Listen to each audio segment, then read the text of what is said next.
আমার ভাইরা আমার, আল্লাহ নবী রওজা মোবারক থেকে সালামের জবাব আসে, ওয়া আলাইকুমুস সালাম। আয় আমার খাজা আজমিরি, জোরে বলুন সুবহানাল্লাহ, আরো জোরে বলুন সুবহানাল্লাহ। না থাকলে খাজা সাহেব দেখতে পাচ্ছেন, সালাম দেওয়ার পর দেখতে পাচ্ছেন আল্লাহ নবী রওজা মোবারকটা ফাটল ধরে গেছে, চির ধরে গেছে। আল্লাহ নবী রওজা মোবারকের ভিতর থেকে, আল্লাহ নবী চেহারা মোবারক থেকে নূর চমকাচ্ছে, জোরে বলুন সুবহানাল্লাহ। খাজা বাবা আজমি রাহমাতুল্লাহ আলাইহি আল্লাহ নবী চেহারা মোবারকের নূর দেখতে পেয়ে থাকতে না পারে আল্লাহ নবী রওজা মোবারকের ভিতরে হাতটা প্রবেশ করিয়ে দিয়ে আমার নবী সাল্লাল্লাহু আলাইহি ওয়াসাল্লামের হাতে হাতে মুসা করছেন, জোরে বলুন সুবহানাল্লাহ। বাবাজি আমার, ভাইরা আমার, আল্লাহ নবী আখিরি জামান নবী মুহাম্মদ রাসূলুল্লাহ সাল্লাল্লাহু আলাইহি ওয়াসাল্লামের রওজা মোবারকের ভিতরে হাতে প্রবেশ করে দিয়ে আমার আল্লাহ নবীর হাতে হাত দিয়ে বলেছিলেন, ইয়া রাসূলুল্লাহ, ইয়া হাবিবাল্লাহ, আমিরের শরিয়াত কুতুবুল আযমুল জামান আবু বকর সিদ্দিকের নশো সাহাবাকে নিয়ে এসেছি, ইয়া রাসূলুল্লাহ, ইয়া হাবিবাল্লাহ, একটু নাজমুল শাহাদাত কি বাত করিয়ে দেবেন না? আল্লাহ নবী রওজা মোবারকের বিরুদ্ধে বলেছিলেন, ও বাবা নাজমুল শাহাদাত, ও বাবা নাজমুল শাহাদাত, তুমি আমার রওজা মোবারকের ভিতরে, কবরের ভিতরে, মাজারের ভিতরে হাতটা প্রবেশ করিয়ে দাও। আমি নবী মুহাম্মদ রাসূলুল্লাহ সাল্লাল্লাহু আলাইহি ওয়াসাল্লাম আমার নাজমুল শাহাদাতকে আমি বয়াত করিয়ে দিই। একবার জোরে বলুন সুবহানাল্লাহ, আরো জোরে বলুন সুবহানাল্লাহ। নারে তাকবীর, নারে তাকবীর, দরুদ শরীফ পড়ুন। আল্লাহুম্মা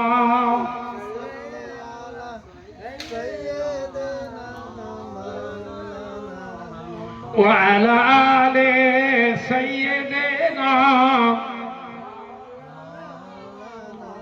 खिदमती है जिसका, खिदमती है जिसका मरीजों में है, वो हकीम आ गया, तबीब आ गया। ऐ दे खलीमा तुझे और क्या चाहिए, तेरे घर में खुदा का हबीब आ गया। अल्लाहुम्मा सल्ले अला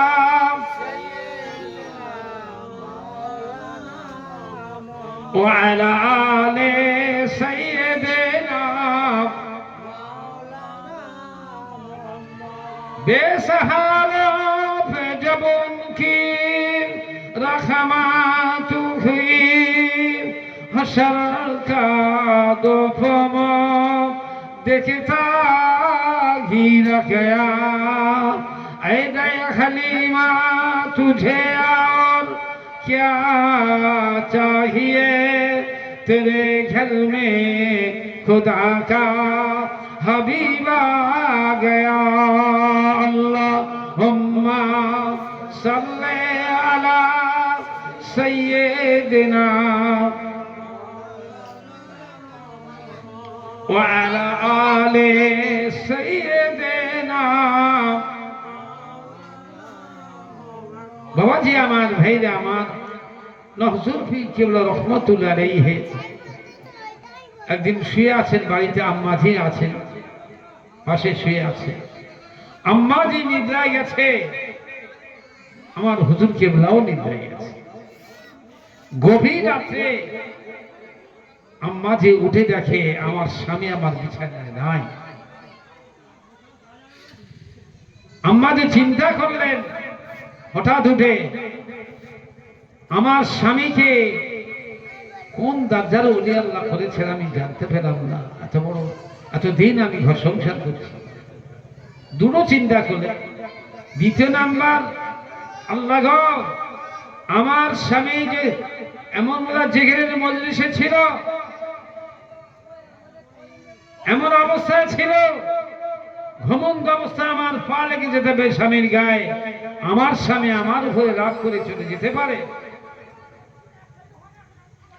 বাইরের দরজাটা খুলে অনুসন্ধান করছেন ফুলফাসির দরবারে, কোথা আছে দেখি। অনুসন্ধান করে করে করে করে পা গেল না। ঘরের ভিতরে প্রবেশ করে খিল দিয়ে দরজা আটকে দিয়ে 2 রেখাত নফল নামাজ পড়ে, নবর নামাজ পড়ে আল্লাহ পাকের দরবারে দোয়া করতে শুরু করেন। রব্বুল আলামিন, আল্লাহ আমার স্বামী যদি আমাকে যদি রেখে দিয়ে চলে যায়, আমার উপরে রাগ করে চলে যায় দুনিয়ার বুক থেকে, আল্লাহ রাব্বুল আলামিন আমাকে জাহান্নামে দিয়ে দেবেন। রব্বুল আলামিন, আল্লাহ আমার স্বামীকে না দেখা পর্যন্ত আমার স্বামীর সঙ্গে আমি যতক্ষণ ভুল না স্বীকার করে নেব, না স্বীকার পর্যন্ত রব্বুল আলামিন আল্লাহ আমার স্বামীকে মত করবেন না। আল্লাহ পাকের দরবারে এত কাঁদা কাঁদছেন, চোখের পানি মুখ বেছে জমিনে গড়িয়ে যায়। মন চায় আবদ্ধ দোয়া করে বাইরের দরজাটা খুলে অনুসন্ধান করছে, অন্ধকার রাত তো অনুসন্ধান করে করে করে করে করে করে দেখতে পাওয়া গেল কি ব্যাপার। দেখি একটা পশ্চিম দিক থেকে একটা আগুনের মশাল শোঁ শোঁ করে আসছে। যত দেরি করছে তাড়াতাড়ি আসছে। হুজুর কেবলা ঘরের ভিতরে তাড়াতাড়ি, মাঝি তাড়াতাড়ি ঘরের ভিতরে প্রবেশ করে শুয়ে চুপ করে আছে। কয়েক মিনিটের ভিতরে হুজুর কেবিলার আম্মা বা কেবিলার আম্মা বলতে বলতে দেখে সাইডে চুপ করে আছে।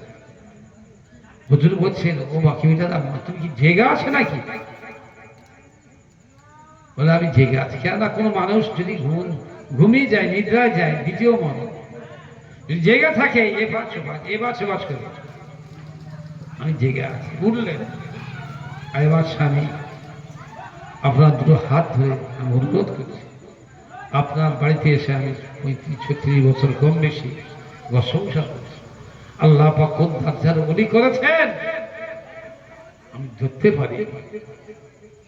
যদি এই এত বছরের ভিতরে যদি কোনো বেয়াদবি করে থাকি, আপনি আমার স্বামী, আপনার উপরে বলার হক আছে, আমার উপরে আপনার বলার হক আছে।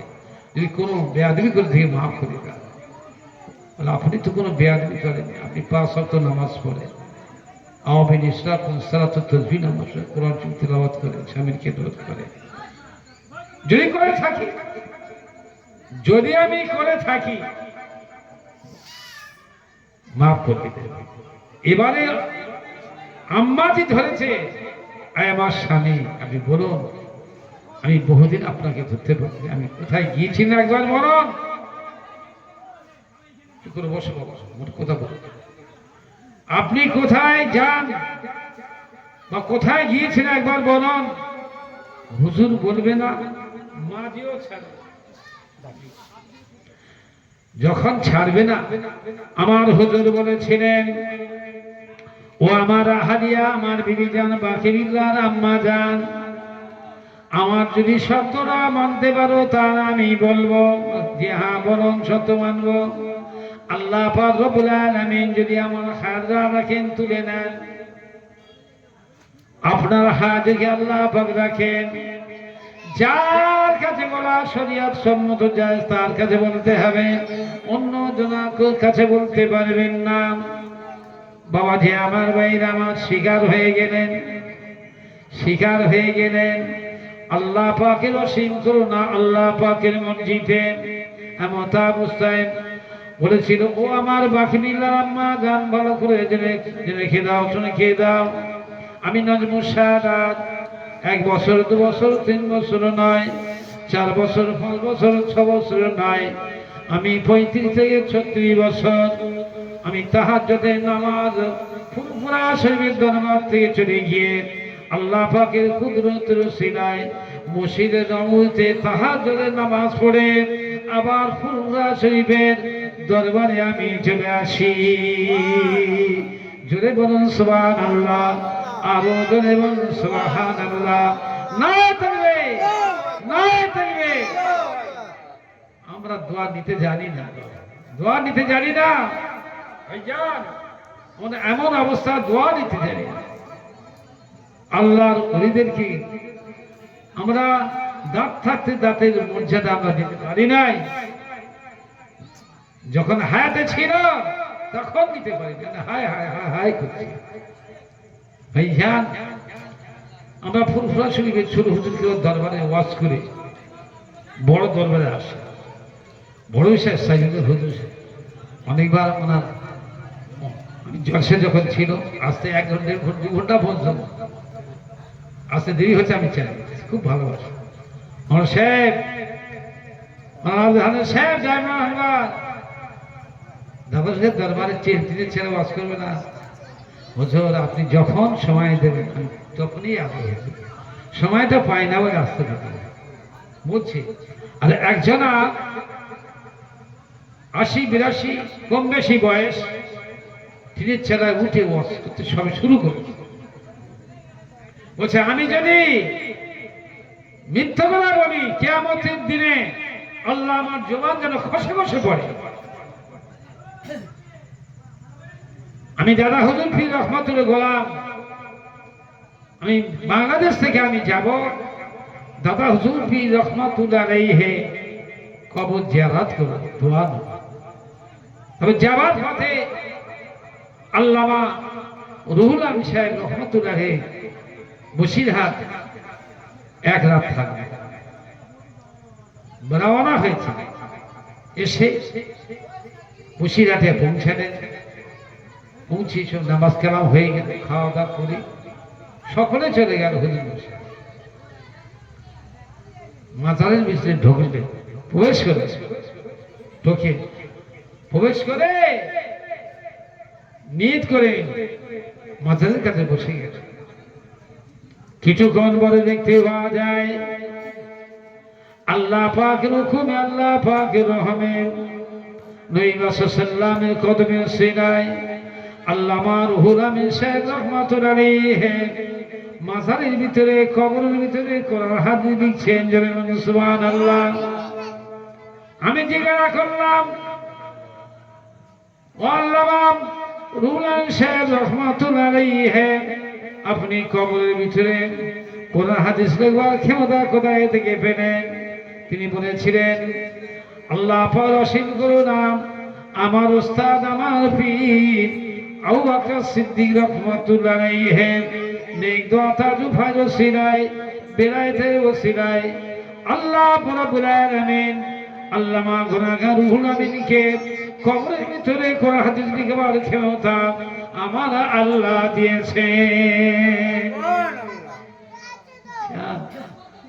ওদের কি পাওয়ার বাবাজি, আমার ভাইরা আমার, এই উনিকে আমরা চিনতে পারি।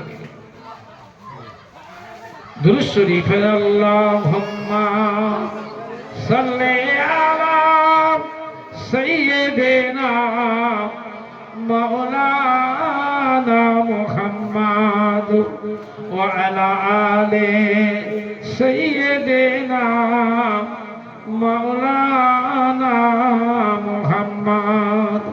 হোক না আমার ভাঙা তরি, হোক না ছেঁড়া ফাল, হোক না আমার ভাঙা তরি, হোক না ছেঁড়া ফাল, ওই পাল ধরে যাব আমি সোনার মদিনা।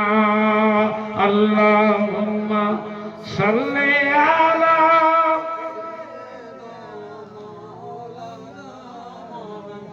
ওয়া আলা আলি সাইয়্যিদিনা। আজ আমরা এর শিখতে পাই, দেখি গেল কি বলবো।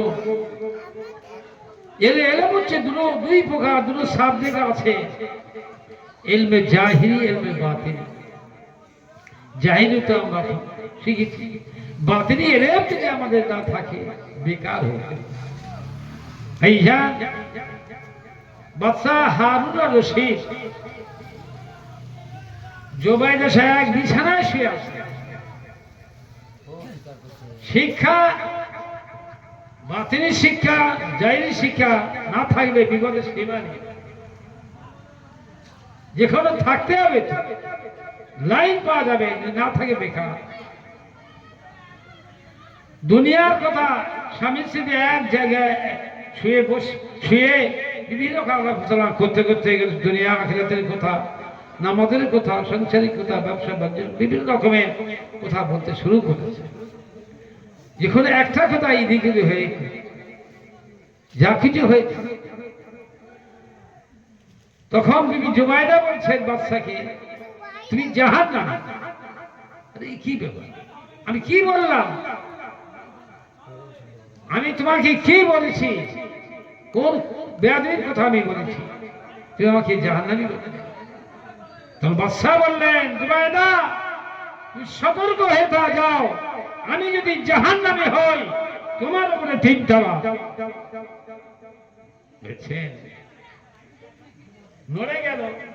নড়ে গেল। যখন বলেছে চিন্তা, সর্বনাশ কি হবে। ফজরের নামাজ পড়ে সাধারণ মানুষের মতো হাঁটাহাঁটি করছে। মুন্সি সাহেব দেখতে পাচ্ছেন, টুবি মুন্সি সাহেব, টুবি মাওলানা, টুবি মুফাসসির চলাফেরা সাহেব, মুন্সি সাহেব, বাদশা আপনার এই অবস্থা কেন?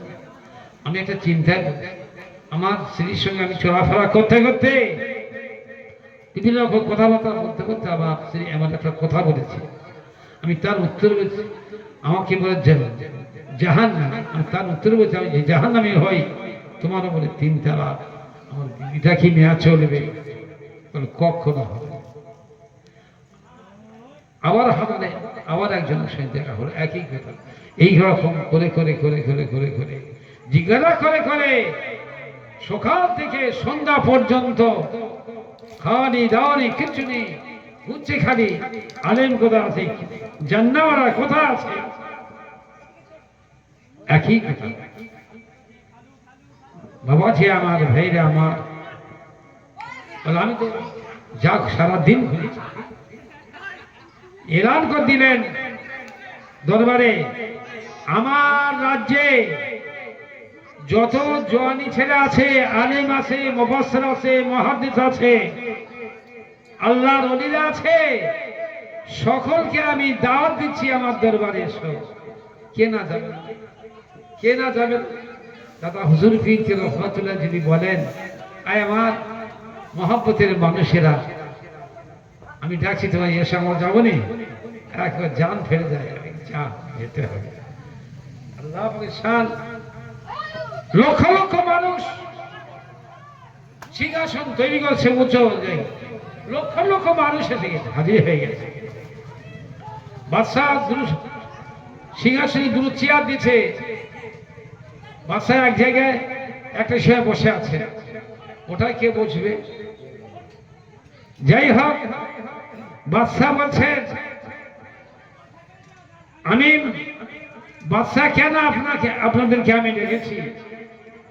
আমি হারুন রশিদ বাদশাহ কেন আপনাদের ডেকেছি? আমার বিবি জুবাইদার সঙ্গে আমি দুনিয়া আখিরাতের কথা বলতে বলতে একটা কথাই উড় হতে পারে, এদিক হতে পারে। আমার বিবি আমাকে বলছে তুমি জাহান্নামী। তার উত্তরে আমি বলছি, আমি যদি জাহান্নামী হই তোমার উপরে 3 তালা, আমার বিবিকে নেওয়া চলবে?